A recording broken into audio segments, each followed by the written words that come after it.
Hi, I'm Christy McDonald, and here's what's coming up this week on One Detroit. Understanding the redistricting process in Michigan and how to get involved. Plus some national love for Detroit's famous Riverwalk. Then the future of hospitality during COVID with a new hotel opening up in Birmingham. And WGPR TV 62 gets an historic designation. It's all coming up this week on One Detroit. From Delta Faucets to Behr Paint, MASCO Corporation is proud to deliver products that enhance the way consumers all over the world experience and enjoy their living spaces. MASCO, serving Michigan communities since 1929. Support for this program provided by the Cynthia and Etzel Ford Fund for Journalism at Detroit Public TV, the KRESGE Foundation, Community Foundation for Southeast Michigan. The DTE Foundation is a proud sponsor of Detroit Public TV, among the state's largest foundations committed to Michigan-focused giving. We support organizations that are doing exceptional work in our state. Visit dtefoundation.com to learn more. Business Leaders for Michigan, dedicated to making Michigan a top 10 state for jobs, personal income, and a healthy economy.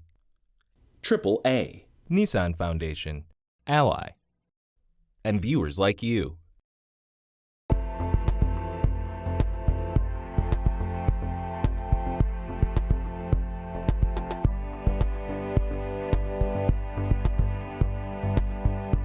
Hi there, I'm Christy McDonald. Thanks so much for being with me for One Detroit. We have a lot to get to this week, including the task of redrawing the congressional and legislative maps and what late census numbers might do to redistricting here. Also ahead, Detroit's Riverfront is #1 in the country. Conservancy CEO Mark Wallace details new projects coming up. Plus, while the hospitality industry is struggling, a new hotel is set to open in Birmingham. Nolan Finley has more on what this development is banking on. Then, remembering pioneering journalist Karen Hudson Samuels and a national designation for WGPR TV 62. It's all ahead. And we're starting off with redistricting. The Michigan Independent Citizens Redistricting Commission is taking the lead on drawing congressional and state legislative maps over the next year as we head into the 2022 vote. Well, this past week, the Ford School for Public Policy held a town hall for people to understand the process and communities of interest to get involved and understand how they want to be represented. One thing that could impact the process is the delay in census numbers. The census has made it more difficult. COVID slowed down the census process, and rather than getting census data in February or March, as we'd anticipated, we won't have it now until September 30th.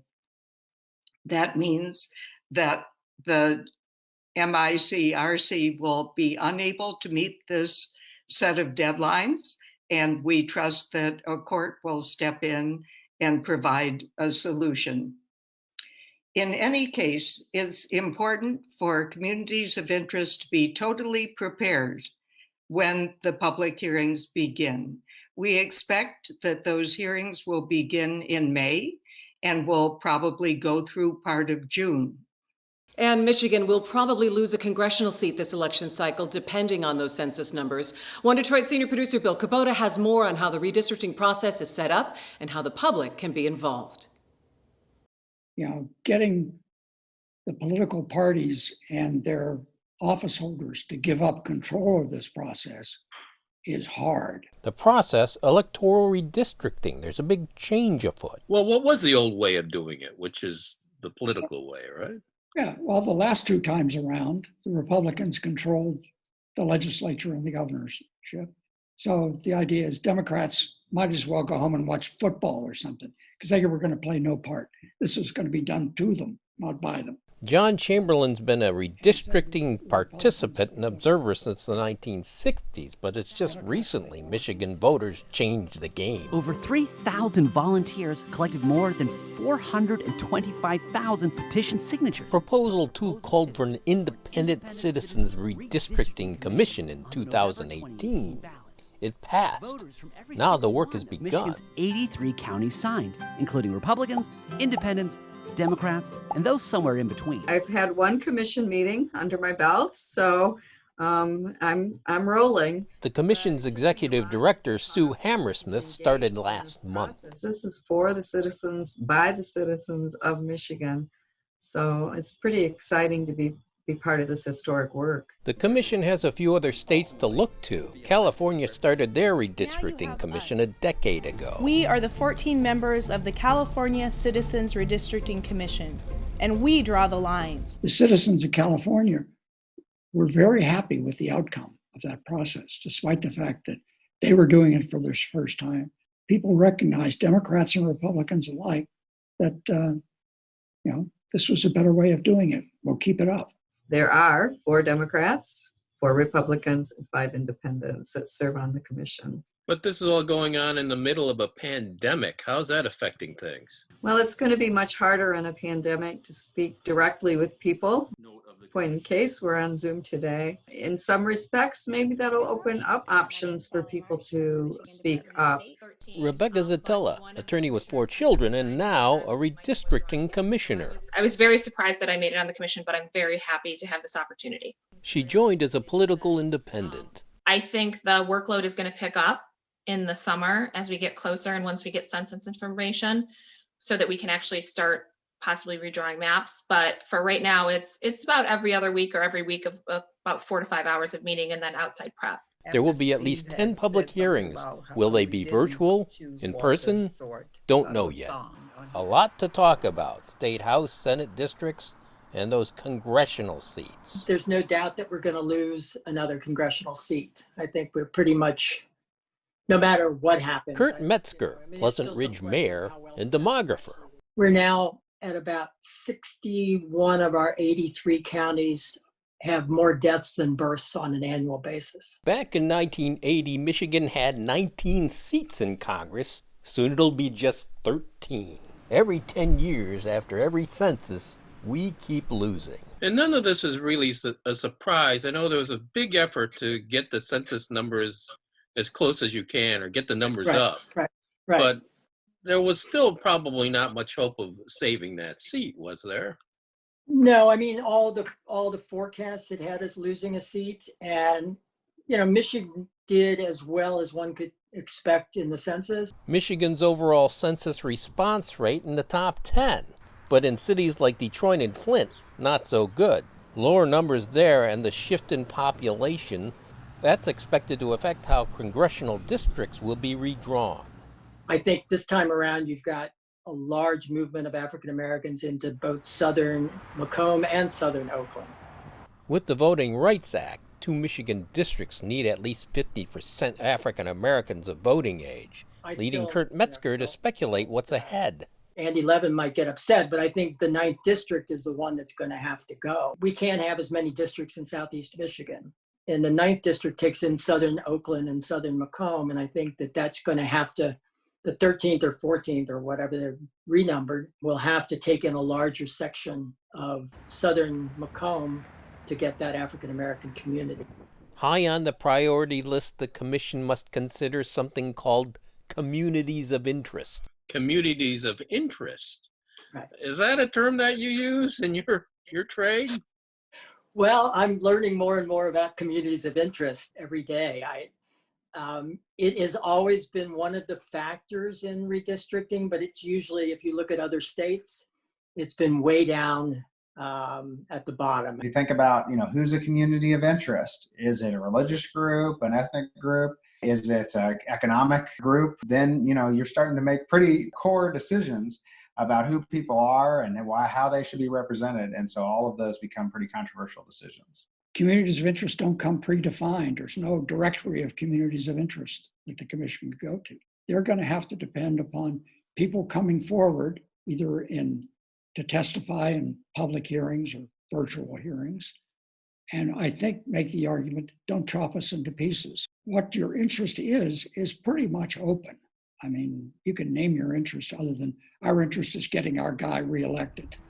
Another priority, partisan fairness. How to do that with tightly packed urban areas with a lot more Democrats. Breaking them up is hard to do, which may be needed to create more competitive districts.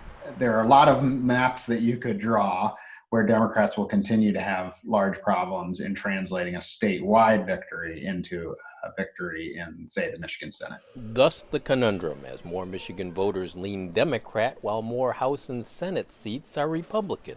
I'm just telling you, that's actually very hard to achieve in concert with the other objectives, which are, we pay attention to communities of interest. We make sure racial groups have the potential to elect demographic representatives. All of those things can be in conflict with achieving a map that means that a 50-50 vote would go 50-50 in representatives. Now eyes turn toward that new commission where you can follow every development online courtesy the Michigan Secretary of State. We have to have our final maps drawn by November 1. So that is our hard deadline that we're working with, and everything else is just going to fall into place based on when we get the data that we need to do our job. The success will be whether people show up at these public meetings and people across the state get energized and engaged in the process. It is easy to make a map that is less partisan driven and less gerrymandered than the current maps. So that's a bar that they'll be able to meet, but it is much harder to satisfy people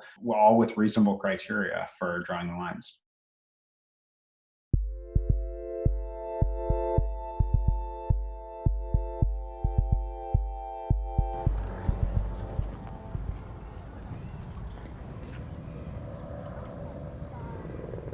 Well, the beauty of the Detroit Riverfront has captured national attention and has been named the best Riverwalk by US Today and their readers. So joining me now is a very proud CEO of Detroit Riverfront Conservancy, Mark Wallace. It's really exciting for us, and it's always nice to win something. It's nice to be recognized by people who are out of town, because I think a lot of times Detroit's success stories are not told as much as they should be on a national basis. But it's also a great moment for us to celebrate all of the people who have made this riverfront transformation possible, and to really remember, sort of reflect on what it means for us to come together as an entire community to achieve a goal like this. When you put Detroit's riverfront up against some of the other riverfronts we think of around the world, in Chicago and Boston, and really the work that has been done here in Detroit over the last 10 years and more, it's really significant. No, it is, and I think that's one of the things that the jurors were excited about, was the idea of this transformation. There are a lot of places where they've had a riverfront that's been active for hundreds of years. We've had that in Detroit as well, but our riverfront was not active for the public. It was active for industry.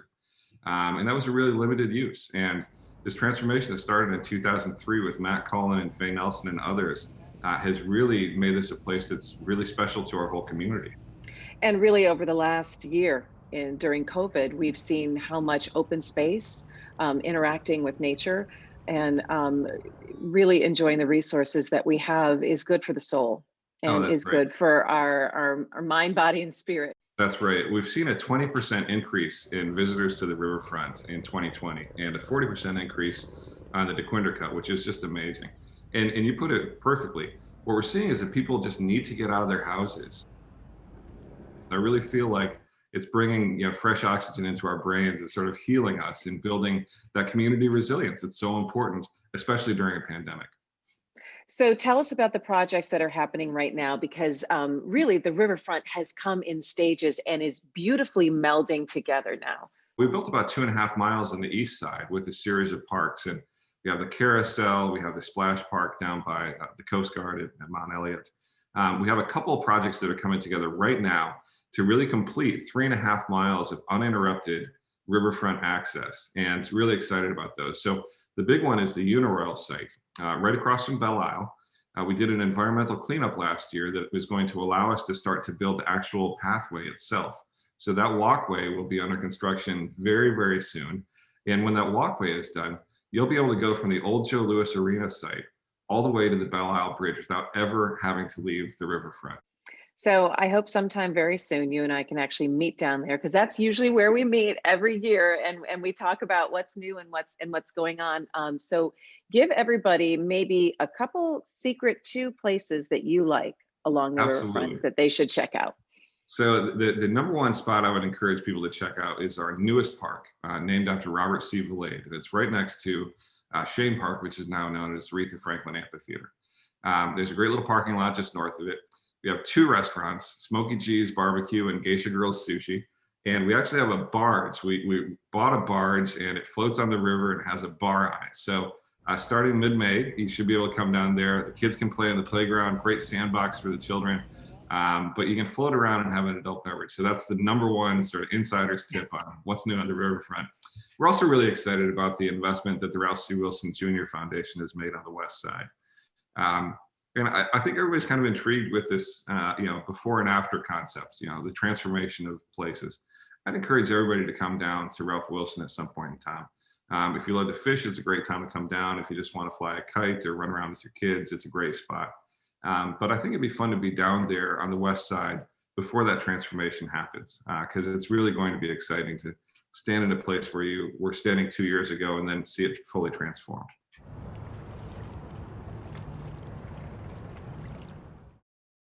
For more on all of the summer programs along the riverfront, just head to our website at onedetroitpbs.org. All right, turning now to hospitality and travel in a time of COVID. There's a new luxury hotel and restaurant opening this spring in Birmingham, at a time when other restaurants and hotels are really struggling. Nolan Finley has more. Most of the news over the past year in the entertainment industry has been about things closing due to the pandemic shutdowns. Restaurants, hotels, bars have all gone by the way in Michigan. Today, though, we've got a story about an exciting new development on South Woodward in Birmingham. And here to talk about it is Aaron Black, General Manager of the new Daxton Hotel and host of the Madam restaurant. Aaron, tell us about this project on South Woodward. It's been a long time in the making, not only on behalf of the Imperium Hotel Group and Mark Mitchell, the developer, but with all the things that have kind of come up over the last 18 months that, as you alluded to. So we're extremely excited to bring what we feel will be a world-class hotel and restaurant to Birmingham for the locals to enjoy as well as visitors. Tell us what will set this project apart. Well, certainly the commitment to really focusing on our connectivity with the community. We know we do that in many ways, the same ways that you do that kind of mutually with each other through oftentimes through hospitality and just hosting and feeding folks. So Madam Restaurant will be a linchpin for downtown Birmingham. It's just a very grand, airy room with a really world-class chef that we've been able to bring in and help bring this project to life. And we'll use that kind of street presence and that street energy in the lobby lounge, in the bar, in the restaurant to really kind of help forge a dynamic relationship with our neighbors in the community. And then coincidentally, we'll just have clearly a world-class hotel nestled right above the restaurant. We've had something on the order of 3,000 restaurants closing in Michigan over the last year. This would seem to be an odd time to take this kind of risk on a new restaurant and hotel project. Why now? I wouldn't say the timing is perfect by any means, but this is a project we're committed to, and we had some hiccups, and we certainly looked at timelines, but we, like so many folks, are very encouraged by all the signs that we see. The time is to kind of lean into the situation and move forward. We'll obviously open with training wheels on because we'll have some limited capacities to deal with. But I think people are particularly in this market in Birmingham, Bloomfield Hills, are particularly ready to try something new. And what makes downtown Birmingham the right spot? I think it's a great blend of a very diverse cultural experience and a lot of independent businesses and businesses that have forged steadily forward during the pandemic. And with respect to the hotel business, you always kind of look at markets that appear, based on the metrics, to be somewhat underserved. So there's an opportunity for us to step in and offer an alternative to what's presently here and kind of carve a successful model for ourselves. And finally, WGPR TV 62 here in Detroit was the country's first owned and operated African-American television station. In February, it was officially placed on the National Register of Historic Places. Stephen Henderson talked with Joe Spencer, the president of WGPR TV 62 Historical Society on American Black Journal. And they talked not only about the designation, but also remembering pioneering journalist Karen Hudson Samuels, who recently passed away, and her work with the station.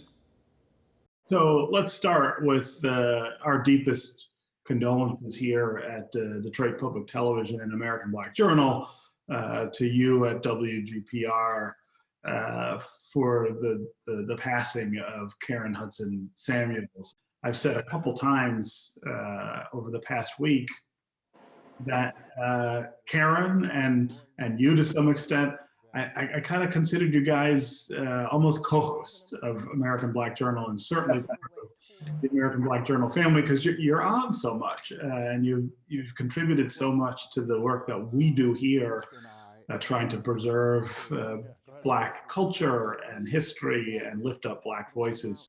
Thank you, Steve. Yes, it's a great loss for me personally, because Karen and I have been friends since 1976 when she first started with WGPR, and of course it's a great loss to the museum. It's a great loss to the city of Detroit, because Karen had so much involvement in so many different things.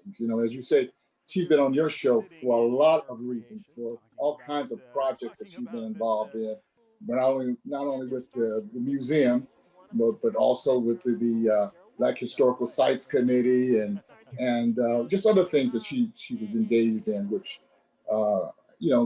had her involved in a lot of things that you found interesting enough to bring on and to present to your public. And so we appreciate that. We appreciate you. And of course, the timing though of her passing, I think reminds us of, again, the power of the work that she did. This designation of WGPR as a National Historic Site, and it's happening in large part because of the work she did. It absolutely was because of the work she did. Karen worked tirelessly to bring WGPR's museum up and more awareness in the public, and she was the one who started the whole effort to get us designated as such, and went to all the meetings and did all of the stuff that she had to do to make it happen. She will always be a part of what we've done, and to much of our success has been credited to her. I have incredibly vivid memories of WGPR TV and all of the groundbreaking television that came out of it. The idea of the first Black-owned and operated television station that's right here in the city of Detroit is something you just can't overstate the importance of that and of preserving that history for people to be able to go and see and touch now. We just had a lot of programming that nobody else was doing, and we did a lot more of it. And as a result of that, we also gave a lot of young African-American men and women their first opportunity to be brought into the world of broadcasting, their first opportunity to produce a show, to write a script, to appear on camera, to operate a camera, and as a result of that, many of these people went on to have wonderful careers in broadcasting. And that is going to do it for me this week. Make sure you keep up with us during the week on social media and at onedetroitpbs.org. Plus, One Detroit Arts and Culture, Monday night at 7:30. Have a great weekend. I'll see you next time. Take care. You can find more at onedetroitpbs.org or subscribe to our social media channels and sign up for our One Detroit newsletter.